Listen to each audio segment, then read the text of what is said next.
Welcome to Coffee and the Bull. Hey guys, Mike and John with Coffee and the Bull.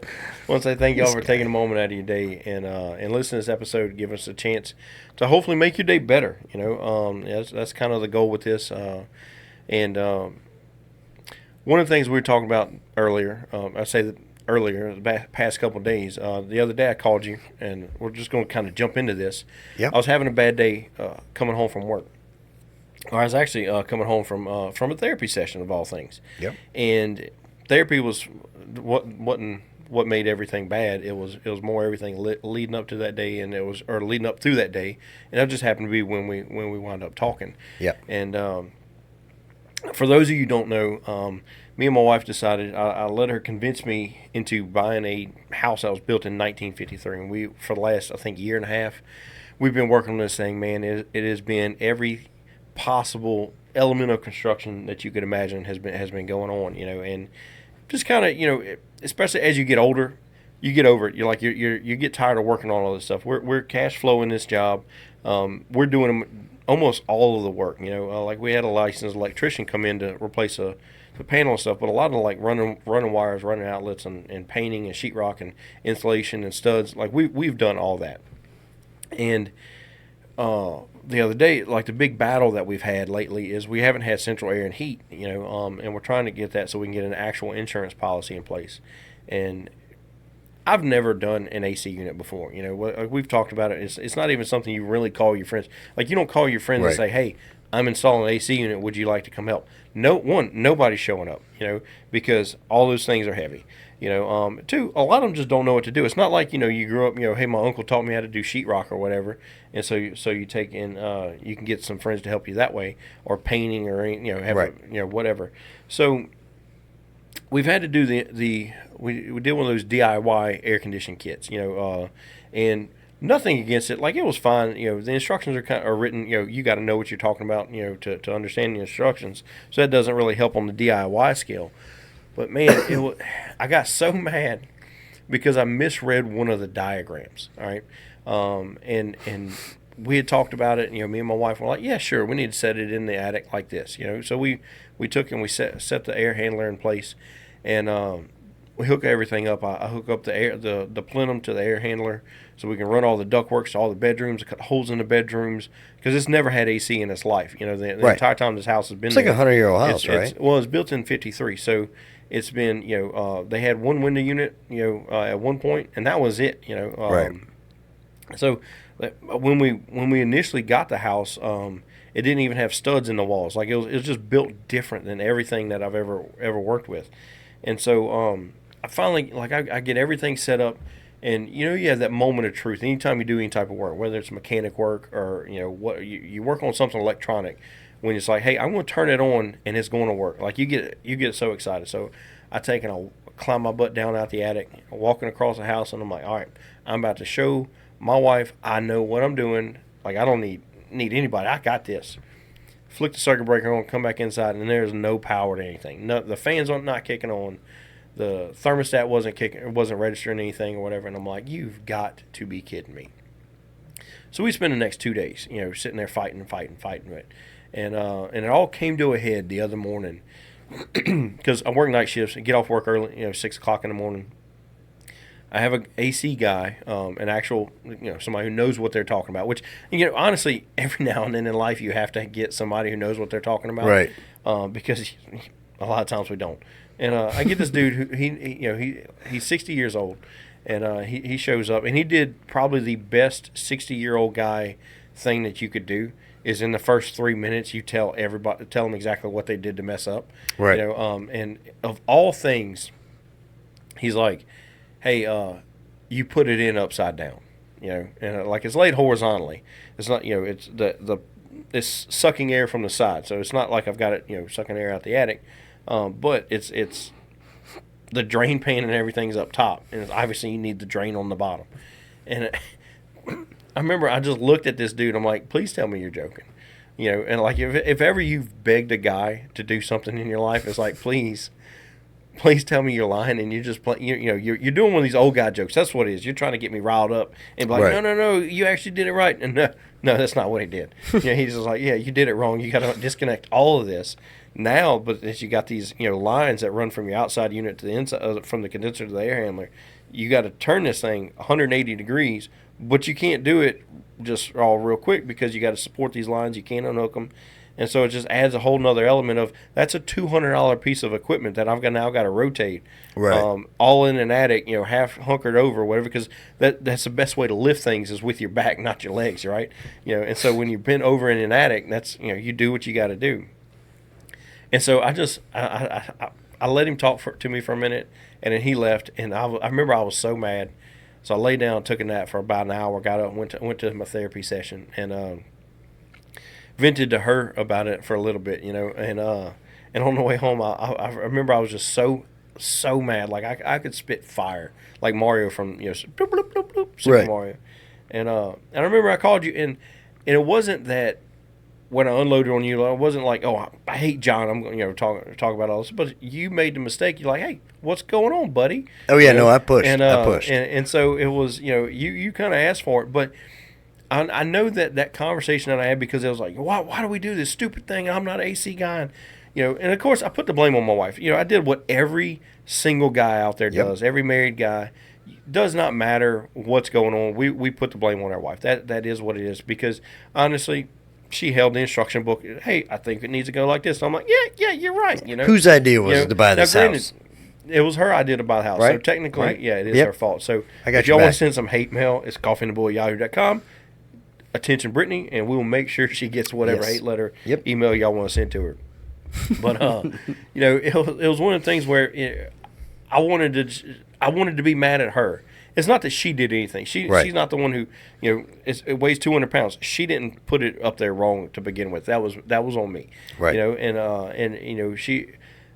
I didn't interpret the instructions any better than she did. But in our conversation, it was a lot of things that I'm not going to say on this podcast because she's not throwing that up in my face later.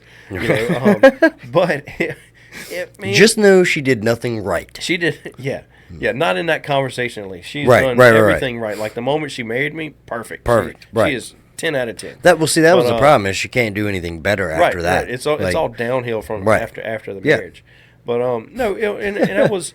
We had one of the conversations that we've had time and time again. And it was just, hey, I need to unload this thing. And because I was having a very bad day, and it's anytime you've ever worked on something where you're like, hey, because honestly, getting this AC unit is the last step for us to be able to get insurance on the house. Because right now, if it burns down, I'm out of my house, And so it's been one of the things that has been kind of on our minds where it's like, hey, I need to get insurance on it.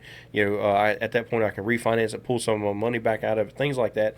And it's the AC was the last big hiccup that we needed to get done in order to make everything a lot less stressful in life, And so that was one of the things where it's like, man, I had to have a moment where I needed to vent, And we've talked about it, since then, where that's kind of been the purpose of this podcast is, hey, look, it's normalizing talking. It's not you're not going to do it one time and then and just everything's going to be fine. And that's one of the things we wanted to bring up to you guys and gals who are listening is we don't have all the answers. It's not something that we're going to sit here and say, hey, if you do this step, 12-step program or 3-step, whatever, how many steps you want. I don't like a lot of steps, so I'm lazy and fat, so I like not stepping that much, but it's one of those things where we have bad days just like everybody else. We're living life just like everybody else.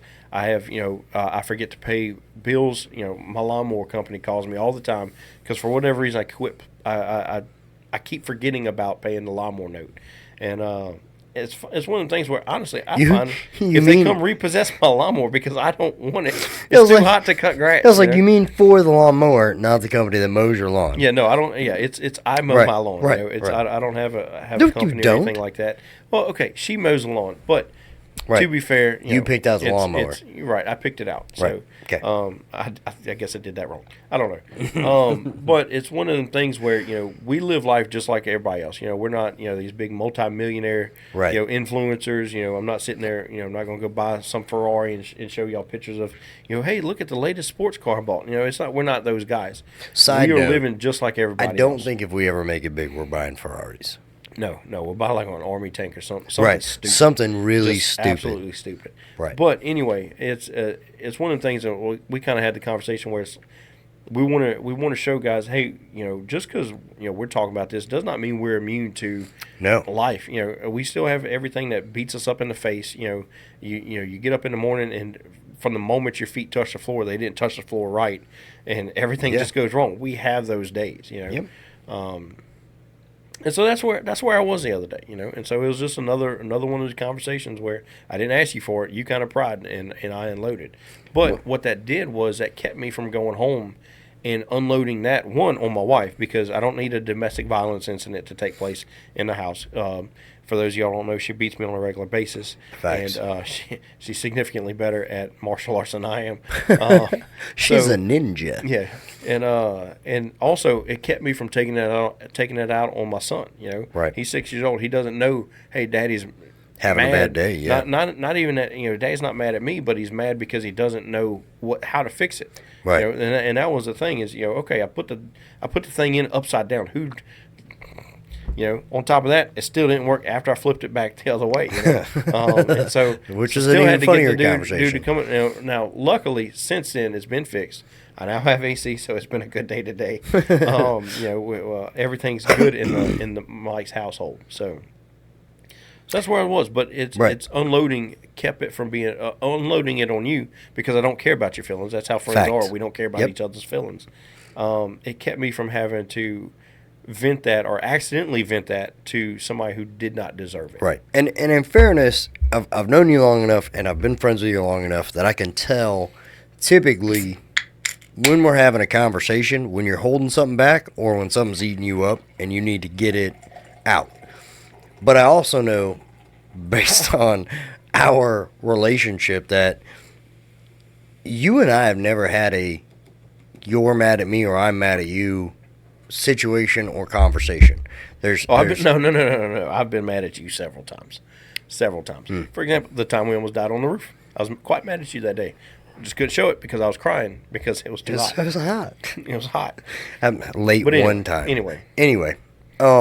But like I know you well enough to know when the tone in your voice and the way that you're having a conversation with me, that something's not right and we need to have a conversation. Right. And I won't say that I do it to necessarily, like, it's not in my brain to say I'm going to spare your wife and your child. It's, I know my buddy's having a day and you go to therapy and sometimes that therapy is geared towards different things. It may not be whatever you were getting ate up about that day. Right. And so, it goes to show that, like you were saying, we're not immune to life, and the venting, it doesn't change the problem. The problem's still there, and that's, like you're saying, it's one of those things we want to get out to our viewers is we have solutions that aren't going to solve your problem. They're going to solve the temporary situation where you're having a bad day or you're having I want to burn the world to the ground, or it's all this person's fault or whatever. It's a temporary solution to take your feelings out of your situation, to get the emotions, to get the feelings, to get the anger, to get all that tension and just let it go. And you're letting it go over here. You're not punching holes in the wall. You're not driving your truck off the road because you're mad at everything. You're not taking it out on the wife or the kids or anything like that.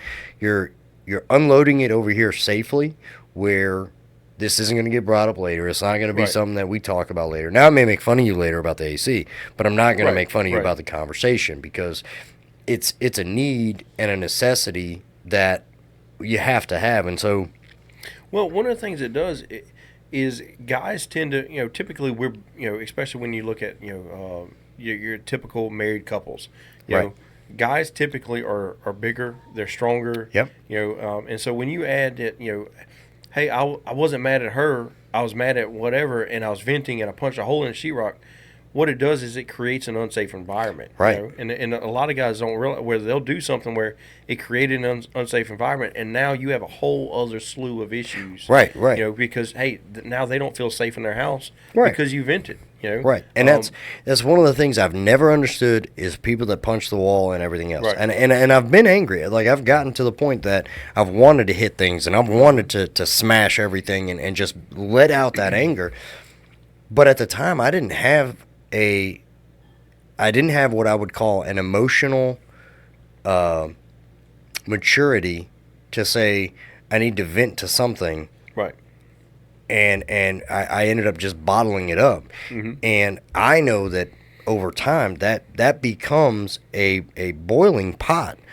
And if we don't get it out, we're going to either take it out on the wrong thing or we're going to create a bigger problem for ourselves that's way bigger than whatever the problem is. Right. And that could be, you know, simple stuff like the AC wasn't working that day because it was installed incorrectly, not because you did it on purpose or you just, you know, half-assed something. You just didn't know any better. And that little mountain or molehill, as they say, could have become a big mountain if you went home, Right. you take it out on your wife, and you punch holes in the drywall and you do all this damage. Well, like you said, you've got an unsafe environment. You create hostility, and I always think about the grumpy old man who's always bitter. He's always angry about everything. Nothing makes that guy happy. Even when he's doing exactly what he wants to do, he's just not a happy person because he doesn't know how to express the fleeting moments of anger and tension and upset. And so for our viewers, take this as small solutions. It's not the problem, the solution to your problem. We didn't solve your problem. Your problem is still there. Use it as a tool to say, I'm having this problem, instead of making it a bigger problem. Right. Well, it's a way to help solve that, you know. Right. And it's like we've talked about several times. A lot of times we know how to fix our issue. For example, I can vent to you all day long. Right. When we hang up the phone, I still had an AC unit Right. that wasn't working, you know. Right. I knew I was going to have to find a way to get somebody who knew what they were doing Right. to come out there or something like that. Like there was going to be a procedure that had to happen. Yeah. But what we need a lot of times is not necessarily the solution to the problem, because we know what our problems are. We know what the solutions are. The issue is we need a moment to just be able to breathe. Right. You know, Get clarity. and to set back. It's the same concept as sharpening an axe. If you're trying to cut down a tree or whatever, you know, Yeah. you can, once it dulls up, you can beat it all day long. You can swing it till you can't swing your arms anymore. If you don't sharpen it, it's not going to do anything. It's not going to get you any closer. Right. And so that's all it is just kind of a sharpening process, for lack of a better term. But one of the things I learned in that situation is sometimes you're not the solution to your problem. Yeah. You know, and sometimes you don't have the skill set that you need in your wheelhouse Yep. to fix what you need to do. Because I stared at that machine for 2 days. Honestly, there was a couple times I climbed in the attic and I just looked at it for a minute because I knew there was a woman inside the house who was trying to figure it out. And the last thing I needed her to do was see me not figuring it out. So I climbed up there because I knew she wasn't coming up there. And I sat there for a little moment of peace. It was like, I didn't know what to do, man. You know, I didn't know what to do. Right. And Right. and so it was one of the things where sometimes you don't have the skill set, you know, of that you think you have, you know, or you may not have the skill set you're trying to have. All right. Right. And Well, I remember when you called about it too, and I felt like a jerk because I was like, "Did you check the batteries in the thermostat?" turn it off, turn it on. No, I couldn't turn it on. You know, Right. I couldn't do that. That's why I You know? clarified when I was like, "I'm not trying to be a jerk. I'm not trying to be funny. Did you check the batteries?" Like, Yes, I checked the batteries. No, yeah, You know, there's a lot of and hostility. so it's one of the things. But I remember, man, jumping back in history for a little bit. You know, there was a time while I was taking a break from law enforcement, and Right. I had a little construction company, and we were doing a small land clearing job, right? And I hired this guy. His name, I'm not going to put his name out there. We're going to call him Guy, right? Just call him Guy. And I like the dude. I love, you know, I'd worked alongside him for years. He'd always helped me out. Been a great dude, you know. Yep. But he was unhappy with where he was working, and he wanted to come work for me. All right, and I needed somebody, and so I talked to him for weeks leading up to it. Hey man, look, this is what we're getting into. At the time I had an excavator, I had a skid steer. We were doing land clearing, so we were running very large chainsaws. And so like I told him, I said, look, we're going to be cutting some trees up, things like that. Can you run a chainsaw? And he did what every redneck does whenever you ask him something, right? He lied his ass off, right? Because he's like, man, I grew up in the country. I know how to run a chainsaw. Right. And I'm saying this I grew up in the country. I grew up in Alabama, Mississippi. Spent Right. most of my life in Louisiana, doing everything that I need to do. I'm about as redneck as you can get, right? So I've got friends who are from California, who, bless their hearts, they would be willing to do anything that I ask them to do. They're going to admit they don't know what they're doing. Right. Like one of them, she come to work with me and she was helping. We were doing a privacy fence. She couldn't figure out the word nail gun to save her life, but she called it a. I knew when you say, "Hey, can I borrow the?" You don't know how to run the, and so you still let her though, didn't you? Yeah, I did.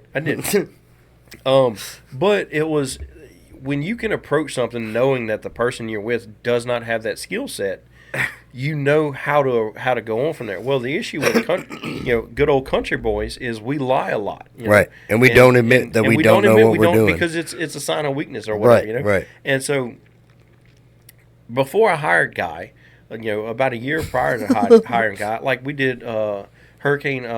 We had a hurricane hit the area, and so we had trees down everywhere. And so me and my brother-in-law, we had spent right at, I want to say 6 weeks just nonstop. He was running a skid steer, I was running a saw, and I'm talking about we cut so many trees up.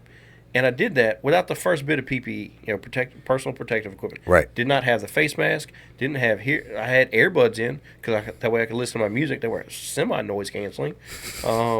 But I had a pair. It was a pair of Under Armour shoes that I didn't have to wear socks on. Socks with. It was. They were meant to allow water to come in and out. Like they were designed that way. Because we were also walking, where you had standing water and stuff like that, like it wasn't uncommon. That being said, for anybody who's judging me right now, if you've ever been in a hurricane damaged area where it's significant damage, you don't always get to wash clothes and all this other stuff. So I'm khaki shorts, a t-shirt, and shoes with no socks. That is what I'm cutting trees on. So every day I got sawdust everywhere. And it's so nasty because I know that you don't wear socks as often as possible. Right, I hate wearing socks.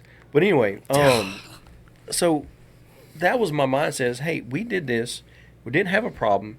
If you know what you're doing, granted, people make mistakes. That being said, I'm not advocating before anybody calls us and sends hate mail. I'm not advocating to not have the proper protective equipment running a chainsaw. No. We don't get any mail. He's advocating that. I'm just saying what I did, And I'm not saying it was the smartest thing. I never claimed to be a smart guy. It makes me laugh because I've never one time in my life ever worn any of the things that you're talking about. I know. You don't do it. Your uncle and your dad and everybody, they've always wore, at best, they might have sunglasses on. They're not going to be safety glass rated. It's going to be your regular sunglasses and blue jeans. Like as a kid. Because blue jeans stop chainsaws evidently. As a kid, my daddy used to send my two older brothers up the trees. And I'm talking 30, 40 feet. Up in the air without ropes, without anything, and a hand bow saw just to cut the top off and tie the rope off so he could pull it with his pickup when we cut it at the base. So, man, we took in. So that's kind of how I did it, And again, I'm not advocating if you don't know what you're doing with a chainsaw, please do not go cut your arm off, and then think you're about to sue Coffee&theBull because we do not have the funds for that. Anyway, so that was my mindset. Was, hey, look, never had an issue. However, I was also trying to be, a good business owner. I feel like if I'm going to hire you and pay you to do a job, I should give you the things you need to do that job. Fair. So I went and bought, the face mask. I bought, I had walkie-talkie earbuds that they were noise canceling, so you could hear us talking, and if I was on one of the machines across the property, we could still talk to each other because I had a microphone on it. But you couldn't hear the saw and things like that. Right. It was certain decibels. So I bought those chainsaw chaps. Put on some chainsaw chaps. So I give them a brand new out of the box, still got the creases on them chainsaw chaps, right? And I give them a saw, And hey, you know how to run this? Yeah. I've done this plenty of times. So takes and he goes. I go do what I'm start working on some stumps or whatever it was I was doing, and I look up 15 minutes into it, and he has got the saw sitting on a thing, and he's pulling these threads out. And I'm like, you shouldn't have threads in the chainsaw, you know. Right. And so I go over there, and he had gotten lazy, and he was cutting it, and he set the saw down on his leg, and it hit the chaps. I'm like, how in the hell do you in 15 minutes mess up? You know, whatever. I get it. Mistakes happen. We'll clean. We fixed it. Got everything good to go. And so I honestly battled with it. I was like, do I get him a new set of chaps, or do I just let him wear those because the other leg is good, you know? But then I also realized that statistically he hit that spot. It might be his go-to spot.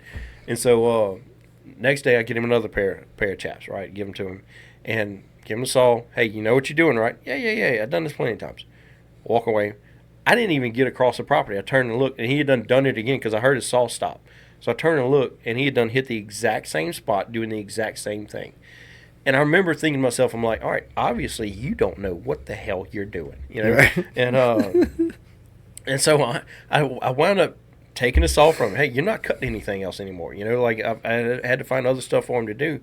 And it was because he was not the most truthful with his skill set, but also at the same time, sometimes you got to step in and say, hey, this guy doesn't know what he's doing. You know, sometimes you got to be the guy to be like, hey, your AC's in upside down, dummy. Hey, stop trying to cut your leg off with your chainsaw chaps. Right. You know, and that's kind of a hard spot to be in when you're the one that you're trying to do something, you don't have that skill in, you know, that you're trying to do. And what I mean by that is, for me, that transitioned over into me as a business owner. I thought, you know, hey, I was squared away and everything, and it took me losing money on jobs for about 8 months in a row, where it was like, all right, I'm not by no means am I Donald Trump, so maybe I should step away from this realm. Right, and that's what honestly was one of the driving forces for me to get back in law enforcement was, hey, this isn't working out. Don't be the guy blaming the economy or you can't get people to work no more and all. You know, not trying to be that guy. Is hey, this isn't you right now. This isn't, you know, it's not making it. You got to find a way to step out. You know, and sometimes you got to. It's a rough spot to be in, but sometimes you got to be willing to take that step. So, I had something similar, but not really. It's how I got into law enforcement. Was I was working at a dealership for motorcycles, and I was a mechanic in the back, and I love working on motorcycles. They're easier than cars. I don't care what anybody says. The motor, everything is all right there in front of your face. You don't got to get into necessarily the weird positions like you do with a vehicle. Right, you don't got to crawl in and out, you know. And I was good. I loved working on them. And one day I had this guy. He had a bike that was well over $100,000. Very expensive bike. Right.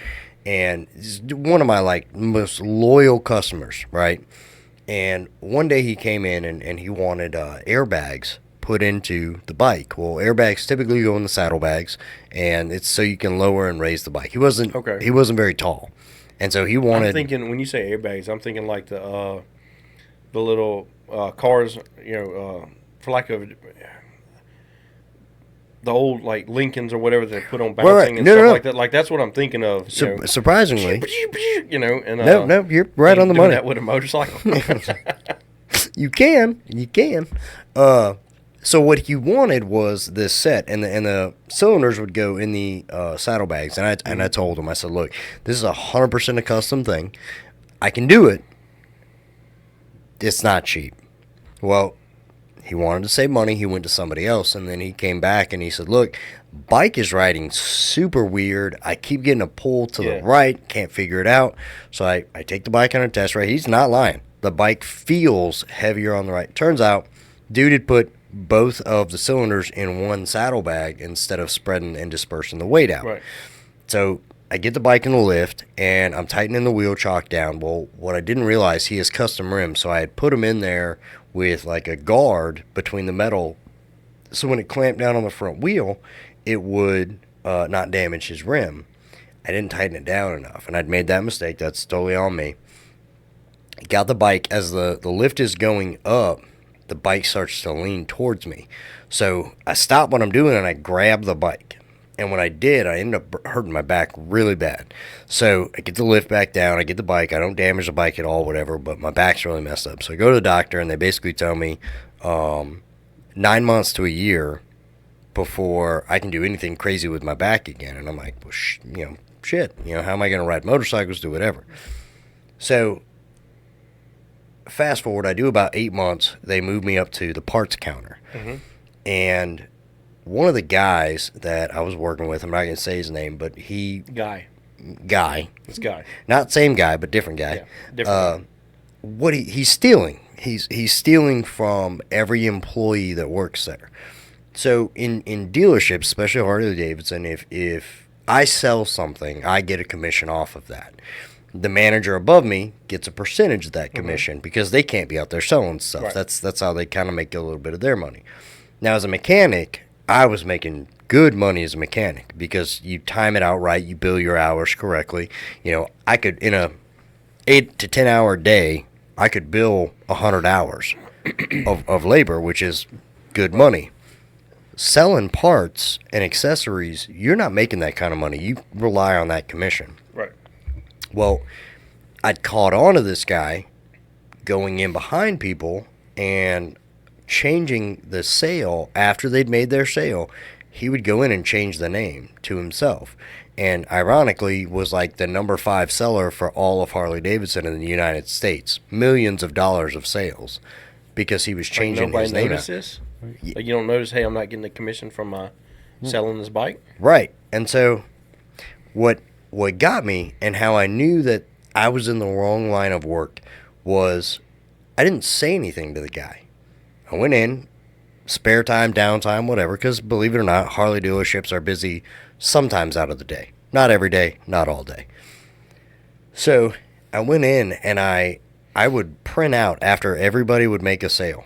Like I would go in and I told everybody but this dude. I was like, hey, when you make a sale, print the receipt with your name on it. And every receipt has a timestamp. And so I'd collected all this evidence, and I'd wait until I saw him do it again, and then I'd go in after he changed it, and I'd print it out, and I'd staple them together. And I had, like, a stack of evidence. Like, I had done all of this work. And, like, time-stamped it myself when he went into the computer and did it so that the camera would pick him up doing it. And I took it to the manager, and I was like, hey, because like 2 days before this had happened, he came out and was like, oh, this guy just made, top 5 seller of Harley-Davidson throughout the whole U.S., and he works here, and that's great, blah, blah, blah. So I went in, and I was like, he's a thief, and he's stealing from everybody. And I was told that I'm not doing my job effectively or efficiently if I'm focused on him doing what he's doing. And I was like, what? Right.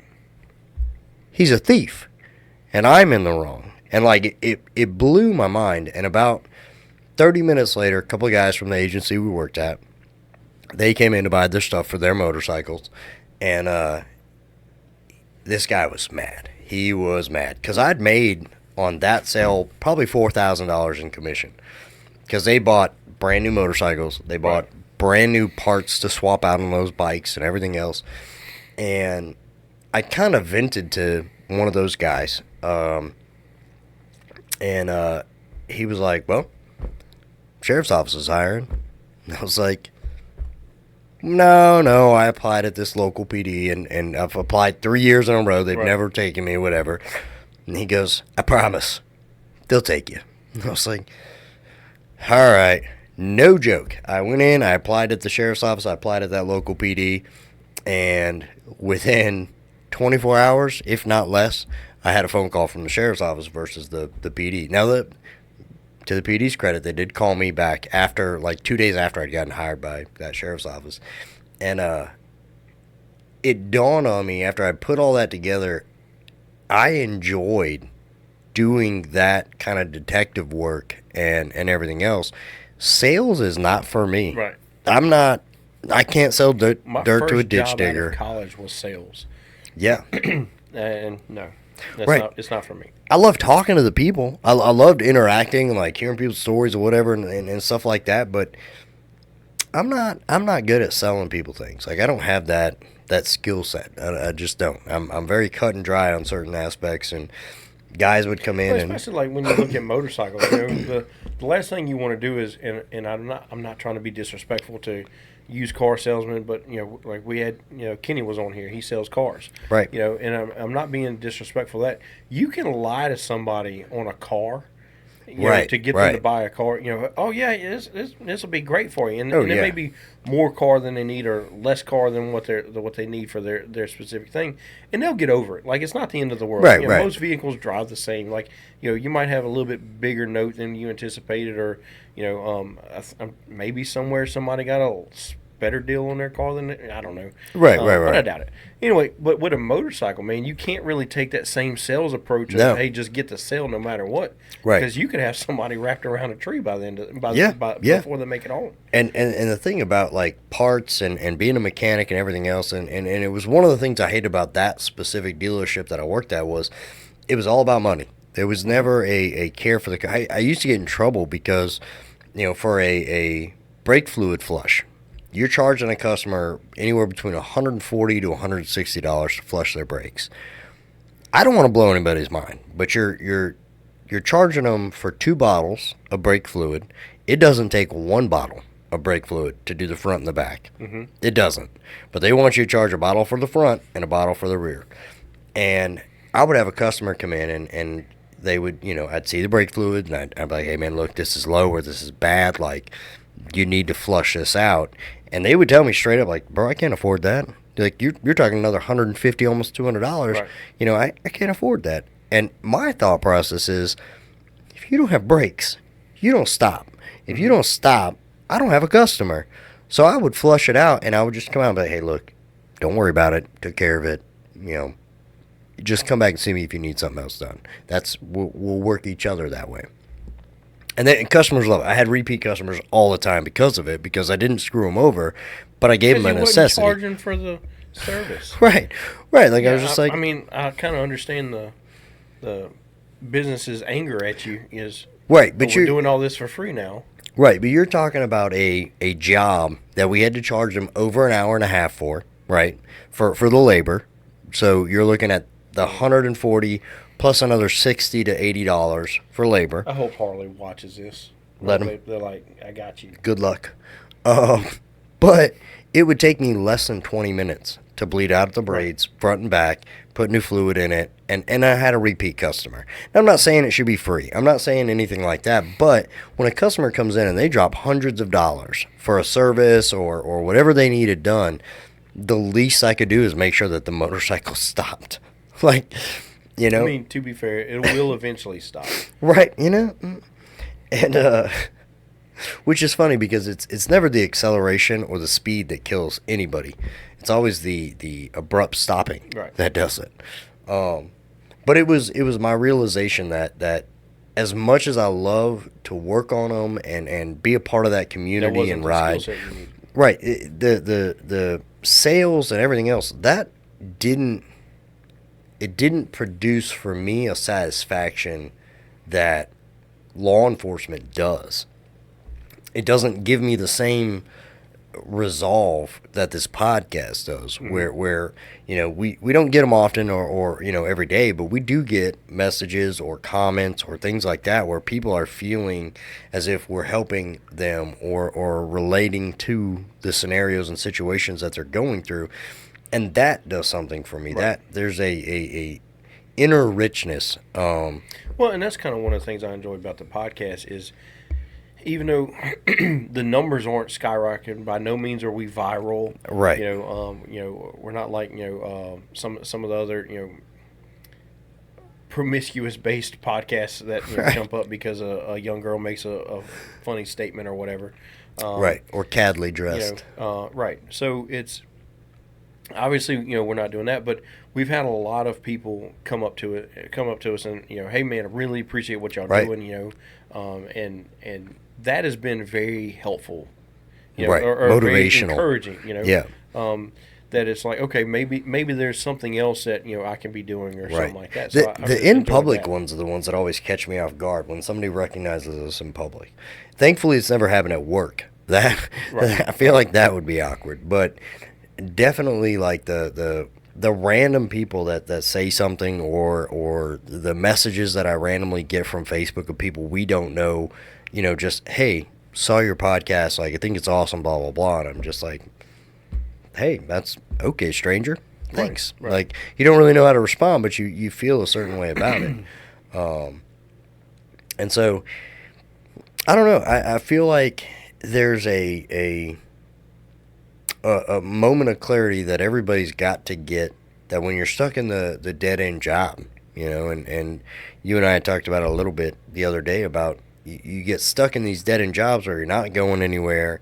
You work a plant for 40 years, and at the end of it, what have you accomplished other than, retirement? Right. What are you going to do with your retirement? A lot of police officers, when they retire, the life expectancy of a retired police officer is like only a couple years. It's a couple years. It's not long. There are actually some. When I first got into it, I remember hearing some of the older guys talking about, a guy that they knew personally, that they had worked with. They worked calls with him, and he had taken and retired. And before he got his first retirement check, he had kicked a bucket. Right. Just because he the conversation they were having was, he lost his sense of purpose or whatever. And so Right. guys have a lot of that, where we lose ourselves in work. And that's why when you go up to you meet a new dude or whatever, you're sitting there talking to him. One of the, I'd say within the first 5 minutes, it's, hey man, what do you do? What do you do for a living? And that's how we judge people. Right. Because if I come up to you and you're like, hey man, what do you do for a living? Oh, I'm an accountant. I know I probably don't have anything in common with you. Right. And they're not going to be mean to you, but I just don't. I don't do numbers. Right. I don't do math. What excites you probably doesn't excite Right. me. And but we judge people we judge guys based on what they do for a living. But sometimes we get stuck in dead end jobs, and what I mean by that is more of things that we think aren't, or that we find not to be fulfilling, Right. because it's like, hey, I make really good money. Okay, you might make $200,000 a year, working like it's not uncommon for the guys in our area to work in plants, Right. those of you Or the not oil around fields and stuff Louisiana like that. Don't know what I'm talking about. Refineries, nuclear plants, things like that. They do a lot of stuff with chemicals and everything. Right. So.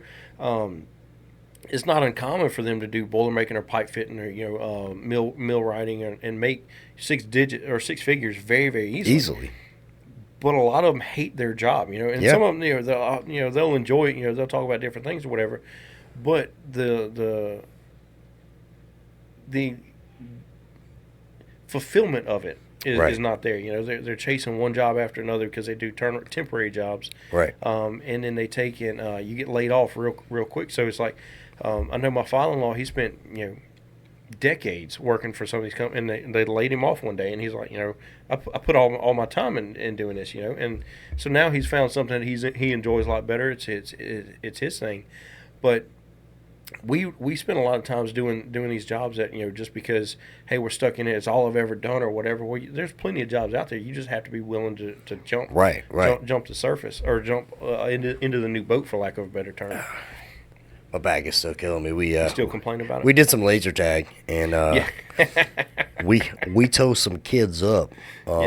We had a couple of kids who decided they wanted to mess with us on laser tag, and there were no prisoners taken. Right. I'm not trying to brag. It was definitely 2 on everyone else. 3 W's came out of that. Just saying on this side. But I backed into a wall. Realize, I hurt myself. Yeah, in front of them we were talking trash and everything, but hard. As soon as we got into this room, it was like, oh my God, my back hurts. Right. My leg hurts. Why'd I wear these shoes? What was I running at some I should have point? stretched beforehand. Right. Did you see that time I fell into the wall? Oh man. But back to the topic here. No, I think people get stuck in the traditional roles of a man of provider, protector, and we snag up a job because in our brain we're very calculated in that aspect, and we say, I have to make this much an hour and work this much a week to bring home this much a paycheck, right, and I can cover this bill, this bill, this bill, this bill. And we snag up that first opportunity to do that, but we never expand and go, maybe I can find a different job that gives me the provider ability, but also a satisfaction. Right. And a happiness. And I know we talk about it all the time. Even with our job, there are days it just sucks. It's, you know. And that's no matter what your job. Right. You know, whoever come up with the, you know, hey, find something you love to do and you'll never work a day in your life. They're so full of crap. There's nothing. Right. You know, there's nothing that you can do. And you look at people who play video games. They stream video games day in and day out. That still becomes work. And there's days they do not want to do the editing, and they don't want to go, you know, hop on and deal with people. Yep. You have it where no matter what you do, it becomes work when that's all you do. Right. And so you can like it all you want in the beginning.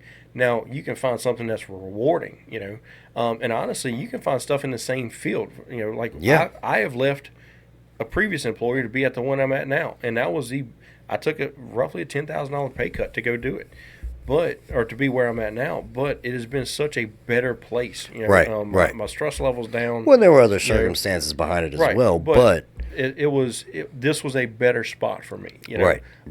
And so it was one of the things where sometimes you have to be willing to step out and you got to take a harsh analyzation. Right. I think I made up a word, but. No, I give it to you. You gotta somebody check Webster's. You got to be very clear, or no matter what it does to your feelings, you have to be like, hey, this is not good for me, or this is good for me. It could be both, you know, or it could be, you know, it could go both ways. So it's one of those things where we find ourselves having those bad days, you know. Right. Sometimes it's just going to be a bad day. Like you don't get an opportunity to wake up and know, hey, on February 19th of 2027, it's going to be a bad day. Be prepared. Right. You know, go ahead, stay home. You don't get that opportunity. You just get to ride the waves, baby. Right. You know, and sometimes we have to accept, hey, there's going to be bad days.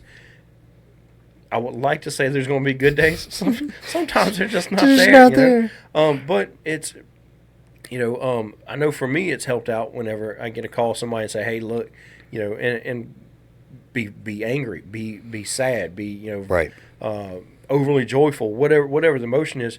Having somebody to take and just be unapologetically genuine is a massive thing that honestly helps my home life out a lot better. Yeah. And I think that if we could realize that how much weight that, you know, our friends could carry, regardless of what weight they're carrying. Right.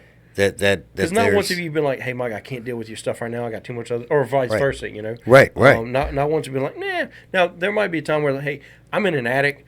I can't do this right now. I'm working on the AC. Right. There's no hard feelings. Give me 20 minutes and I'll come down to breathe. There's no hard feelings on that. But it's, you know, some timing is obviously a thing. Right. But it's never been like, look, I'm you know, mentally I can't take on this extra stuff. Because honestly, a lot of our friends, I know we do it. And I think it's a guy thing. We are so mean to our friends. Yeah. And honestly, I would rather listen to you vent and complain for 30 minutes to an hour on the off chance that I get something to make fun of you for later. That's valid, you know, too. That's just how it is, you know. Right. It's and so it's one of those things where, you know, guys are really weird creatures. Yeah. You know, and we're very simple people. And I get why we have so many female followers or female people listen to us, because kind of giving them an inside view to how dumb we kind of are, you know. Right. Oh man, I want to jump back to the leaving thing, of leaving your job and going to another job. One thing that I will advocate, if that's something that you may consider, that might be on your plate, never walk away from one job until you've got the other one in the bag. And don't shoot yourself in the foot on the way out. And what I mean by that is I left one agency. Right. Middle fingers out the door. Right. Yeah. I left an agency for another agency. And when I did it, I felt like at this agency I was spinning my wheels, and I was, no matter how good I did, I couldn't get ahead, and I was just looked at like another number. And I fell for what I believe to be where everything over here is shiny and gold and pretty, and the grass is going to be greener on this side of the fence. And when I left, I didn't burn the bridge, but they weren't happy with the way I left the bridge. Right. And I can't say that 100% the other agency lied or misled me. I can't say that. I can honestly say that when I crossed that bridge and I got to that other side, the opportunity was there, but there were things that either it was different than right, what was right. represented. And there was things that I wasn't willing to do, and there were things that they weren't willing to do in a meet in the middle situation. And of course, as I've always said, I have a big mouth, and I'll say exactly what I think and what I feel, and that shot me in the foot because they weren't prepared for that brutal honesty. They weren't used to somebody on the bottom of the totem pole walking in and just being like, no, let me tell you what I really think. And so, granted, I had another job lined up before I left this job, and when I left the Harley-Davidson, I didn't. I legit, the day that I walked out, I was like, right, I'm out. And it still took time from doing that to get into the law enforcement career that I started, and so I had to pick up another job. And almost didn't go into law enforcement because this job was like, we're going to pay you hand over fist. right. But this was an office job, and I was not happy there. Do you know the only job that I ever quit at a moment's notice? Did I ever tell you this? So it was pre-law enforcement, right? It was before I decided to. It was one of the things where my wife came up to me and she's like, well, what are you going to do? And I was like, well, I'm thinking about being a cop. She goes, either do it or don't, but stop talking about it, because it was for years, man, I wish I was a cop. I wish after college I would have went into this or that or whatever. And so she had listened to it enough. Right, she's like, look, you're getting older. Granted, I was late 20s at the time, but you also typically you enter this field at 18, not right, 28. Right, which we've agreed is a stupid age to enter this field. So, she had told me, but anyway, I was working as a pipe fitter for they were building a plant, right? And one of the things they had was this flare. I think I was there. They were expecting the job to be a couple of years, but I think I was only there for like 2 months, maybe a month, something like that. No, 2 months, right? And it was a horrible job. Like it was horrible people to work for.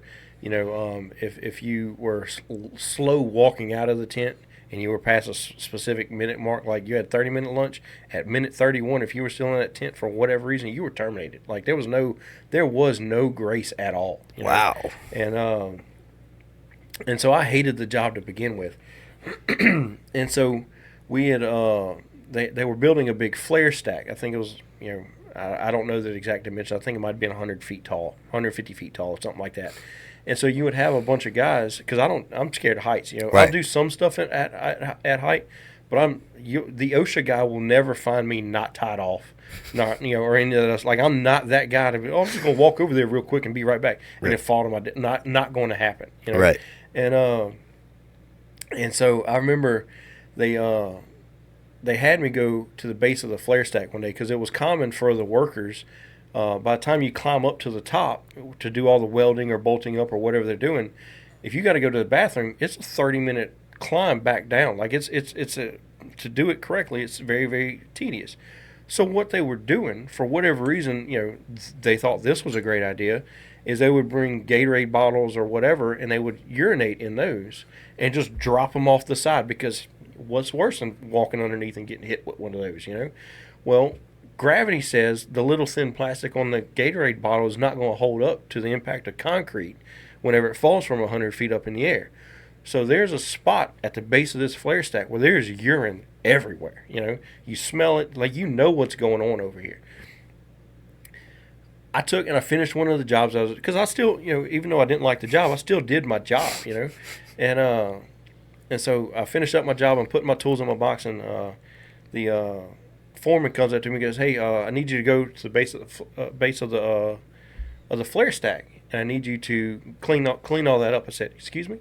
He goes, yeah, go over there. There's a bunch of bottles and everything. I need you to go over there and clean up. I said, I'll be damned if you think I'm about to go clean up a bunch of grown men's pee bottles. Nope. Like, it's right not, there with like, you. I'll do a lot of stuff. I'm not doing that.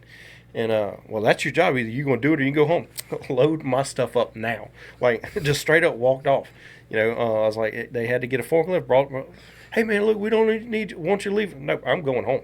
I'm going home, and I will not be back. Right. And I was when I showed up at home. Brittany's like, I guess you quit today, didn't you? Which, to be fair, it was probably a long time coming, but that was only time I was like, I don't care if I burn this bridge, I'll never come back to you. Right. I had a job one time. It was they made I-beams out of wood, Mm-hmm.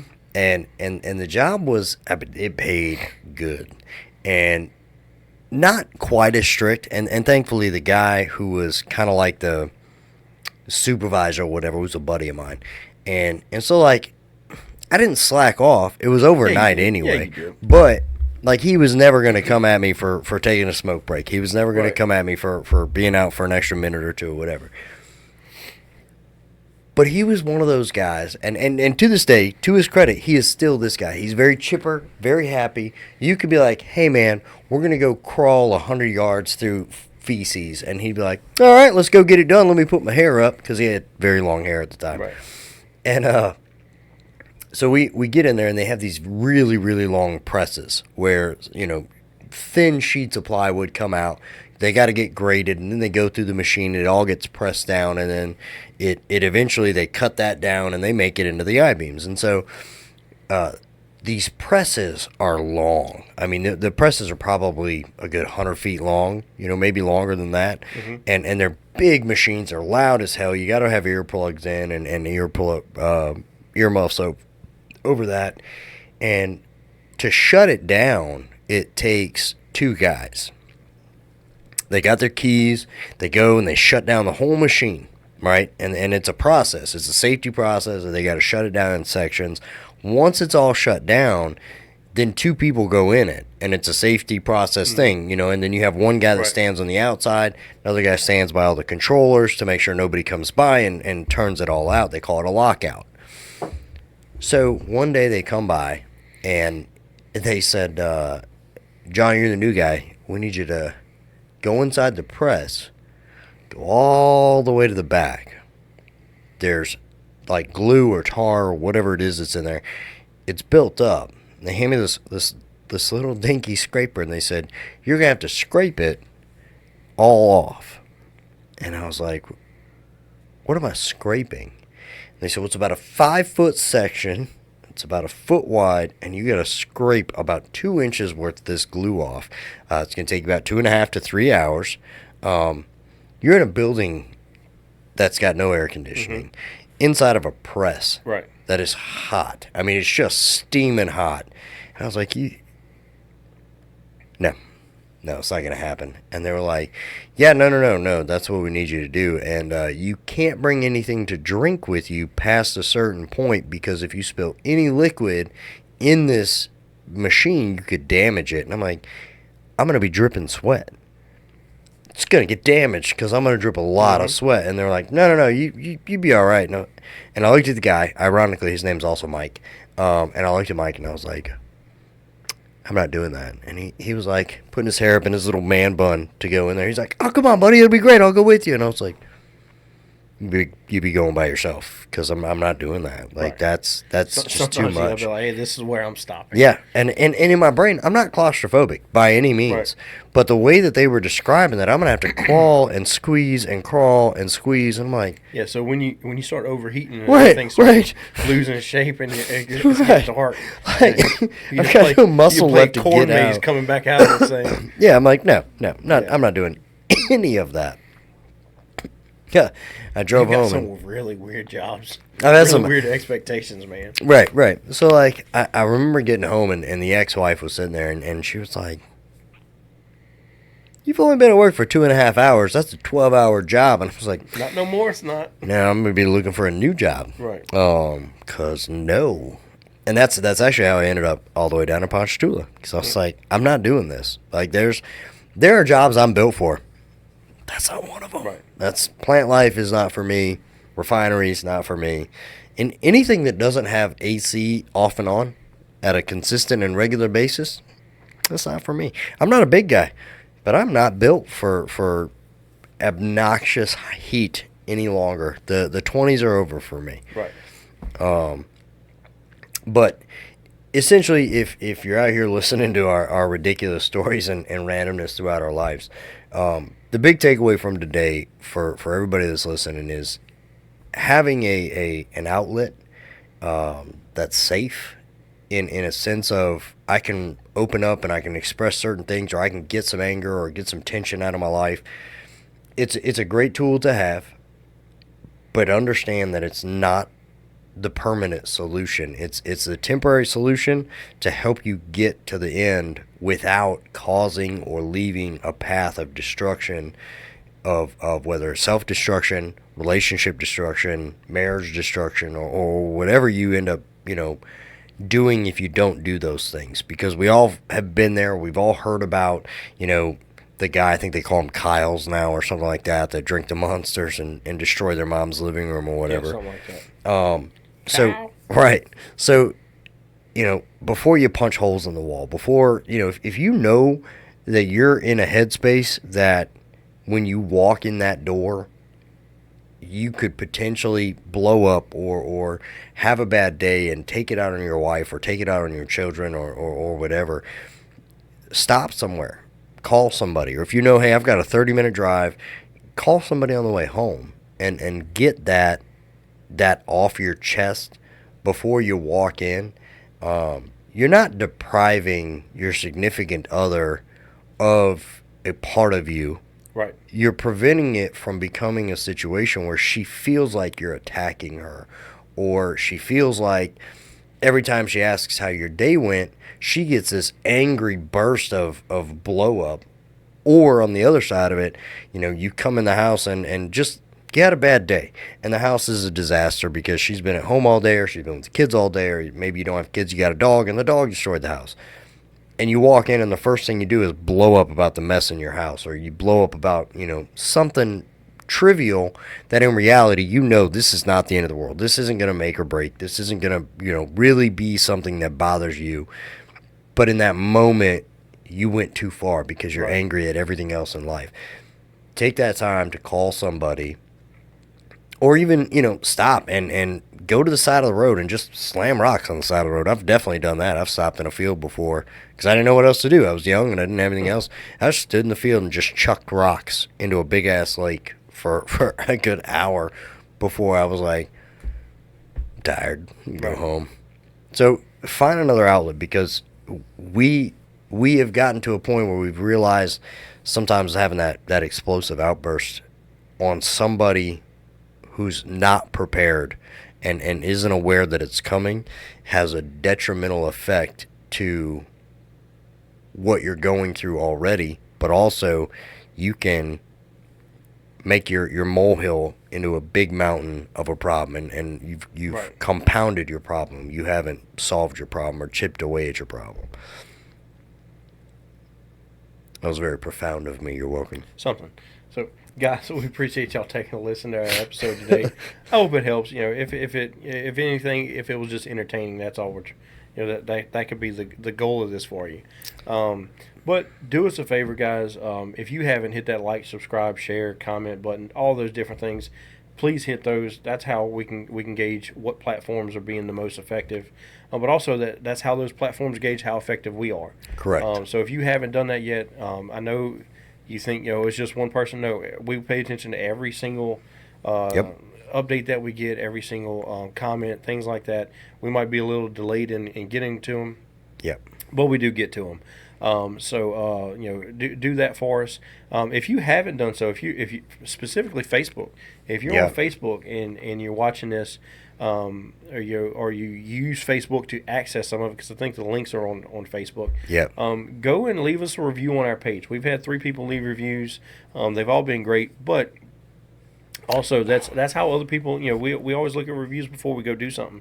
So take and go leave us a review. Tell us how great we're doing, how horrible we're doing, whichever one. Be honest about it. That's what we're asking, okay? We're not asking you to lie about it. But if you have something you'd like to talk about, hear about, let us know. Shoot us an email at coffeeandthebull@yahoo.com.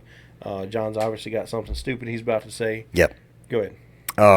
Don't forget to send us an email, coffeeandthebull@yahoo.com. If you happen to get on and Google us, and you look at the iHeartRadio description, That's not us. It goes to us. It goes to us. It does. The link will get you to us. However, we don't know anything about Champagne, Satanism, the Stonewall Uprising, Chaos Theory, LSD, El Nino, true crime, Rosa Parks. Rosa Parks. Kind of know a little bit about that. We know about some of those, but right. Not the Satanism description thing. For something else got somehow put with ours. We did not write that. Right. So I did look it up, and that is the general description for iHeartRadio. For whatever reason, it falls under us. Because I looked up other stations on iHeartRadio, and it's not under theirs. I think it just gave us that general description. Gotcha. So, guys, we would like to hear from you one way or the other, whether it's a comment, whether it's a review, an email. I'd really like to get some emails. I think that'd be a great way for us to be able to converse back and forth and kind of have, because we've had one lady reach out to talk about something that happened with her husband. Yeah. And we're trying to find the best way to go about that. So it's one of those things where you will get one of us. We're poor. We don't have people working for us. You will have us commenting and getting back with you about it. So, guys, for now, unless you got something else. Next episode, Mike's going to wear booty shorts and torque. Toodaloo. Stupid.